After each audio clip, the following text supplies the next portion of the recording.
Welcome to the Success Fitness Podcast. I am your host, Christian Evans. This podcast is about helping you improve your relationship with diet and exercise to help you achieve success in your fitness journey.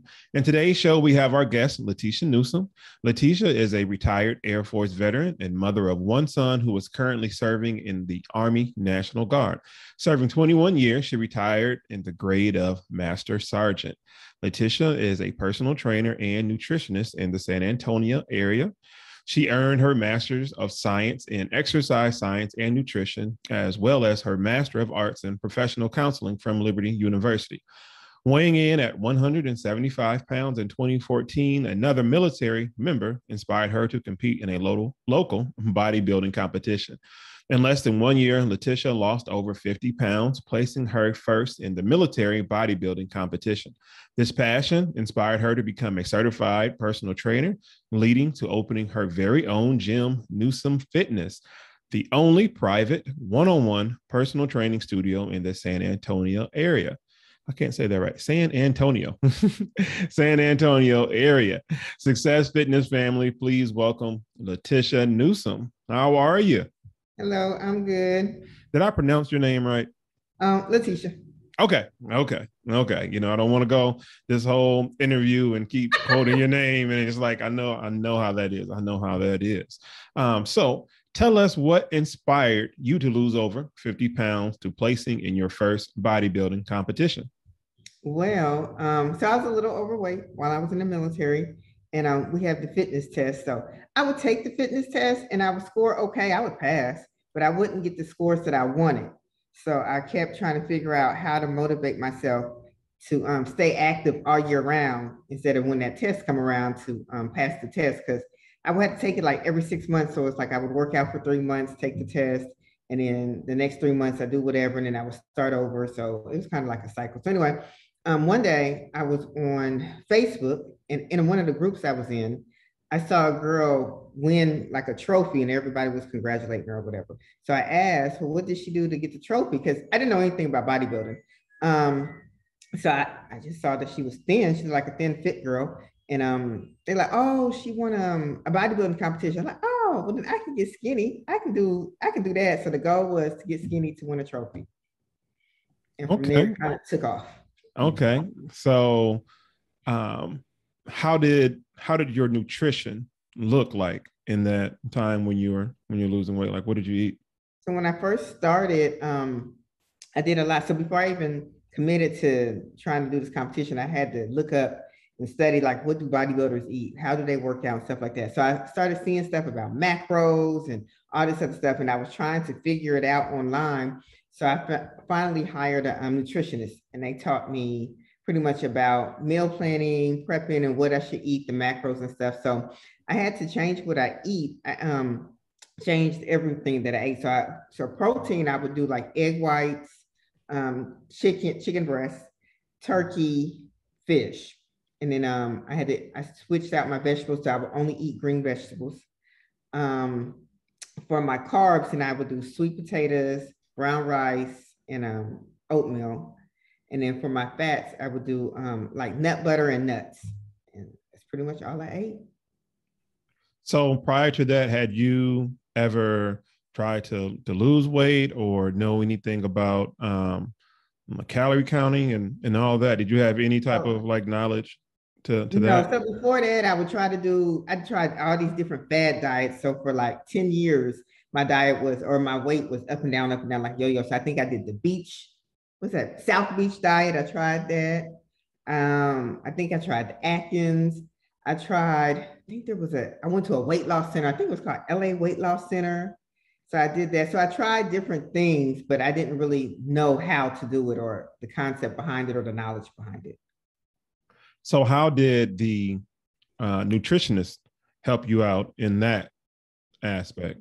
So then he taught me about macros. So then he showed me how many macros I'm supposed to be eating, how to substitute foods out. So he gave me like a list. It was like 3, 4, 5 pages of foods I can eat, but he was showing me, this is how much protein you should eat. He was showing me what a serving was and, how I can switch it out and stuff like that. So he pretty much just showed me, he did macros. So with the protein, fat, and carbs, it showed me what categories each food went in and how to read labels and stuff like that.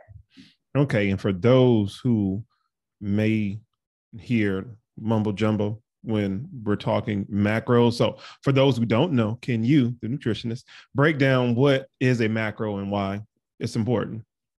So the macronutrients are your proteins, carbs, and fat. So food's going to fit in one of those categories. It's either going to be a protein, it's going to be a carb, it's going to be a fat.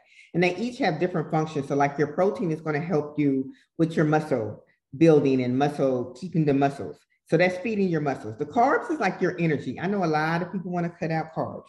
Don't cut out carbs. You cut out the bad carbs. So like the white rice and the sugar and stuff like that. But you need carbs for energy. So your carbs is going to help you fuel the food in your body. Fuel you.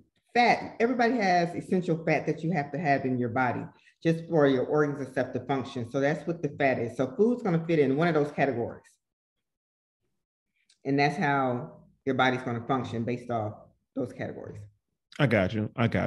Yeah, because, everybody's scrolling on social media and there's certain terminologies that they may not just get. And we've all had that pretty much come to Jesus moment where we're trying to figure out what it is that we're reading, and macros was one of them. I didn't understand that as well. So thank you for letting us all know the importance of that and what they mean. So while you were in your weight loss mode and obviously working out for your bodybuilding competition, can you tell us what your workout routine looked like?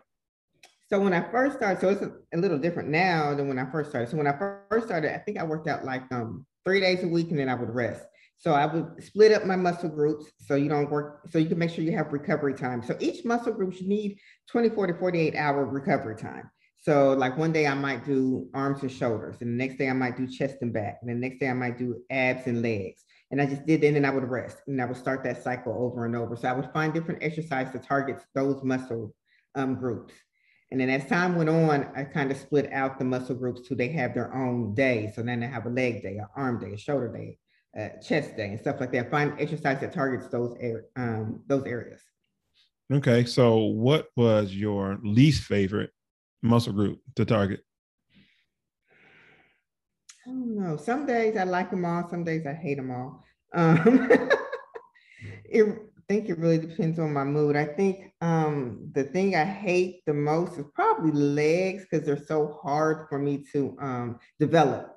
So I get so frustrated. And then there's so many muscles in the legs and to target each muscle, and it can get overwhelming. Yeah. I have a love-hate relationship with legs. So anybody who listens to this podcast, I already know. I hate thinking about them, but once I'm probably past like my first block first, exercise or whatever after, at least more than 4 sets, then I'm ready for it. But to think about it the day before, I try to do everything to avoid it. Right. So with that being said, what is your favorite muscle group or exercise?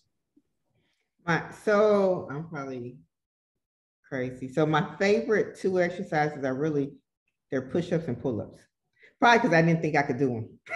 And now that I can, I do them like all the time. Okay. That's interesting. Just interesting. So what lesson did you learn about yourself during this transformation phase from the beginning of, like you said, your colleague inspired you from that moment to walking across that stage? I think so. I got over a lot of my fears. So when I competed in the bodybuilding competition, so that was the first time ever in life I ever wore a 2-piece bathing suit. So I had to get over that. So just getting over some of my fears. And then another thing is I started out, so when I did my first bodybuilding show, I was 36. So I'm a lot older than a lot of the girls that I compete with, because now I'm in my 40s, so I'm like twice their age. I could be most of their moms. So that was something, competing with younger girls. And so what I learned is you can start, no matter, what age you are, whatever, you can start your goal, as long as you make a plan and you do it. So I think the thing that changed the most, or what I learned the most about myself, is just being very determined that if you plan, it'll happen. You got to make a plan, but you got to plan every step of the way and stick to the plan, and the results will come. And that's pretty much in anything. Right, right. So what advice would you give to those who are being more hesitant to start their fitness journey? What advice would you give them? First, you have to figure out what is your goal. You got to be realistic. What is your goal? I get a lot of people that come in my gym that want to lose 30 pounds in 2 months. That's not realistic. You didn't gain it in 2 months. You're not going to lose it in 2 months. You have to be very honest, very realistic. And then you have to, know what you're going to do and what you're not going to do. So I'm trying to think, what was one thing I didn't want to do? Like, I drink coffee and I wasn't willing to give up my coffee. So, but I have to find ways to make it fit in my diet. So if that means I got to change my creamer, when I have to go to that powdered creamer. Oh no, we're not playing with coffee.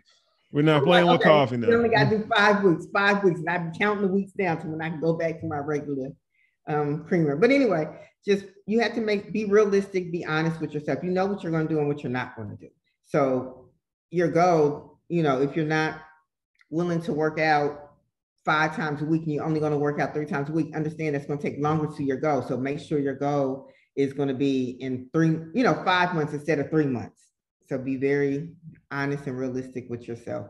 And your body is not, everybody's body is different. What works for you is not going to work for me. And you're constantly going to change. So like I said, when I started working out, I was 35. Well, now I'm 42 and I can't do what I was doing at 35. It makes think it's going to work now at 42.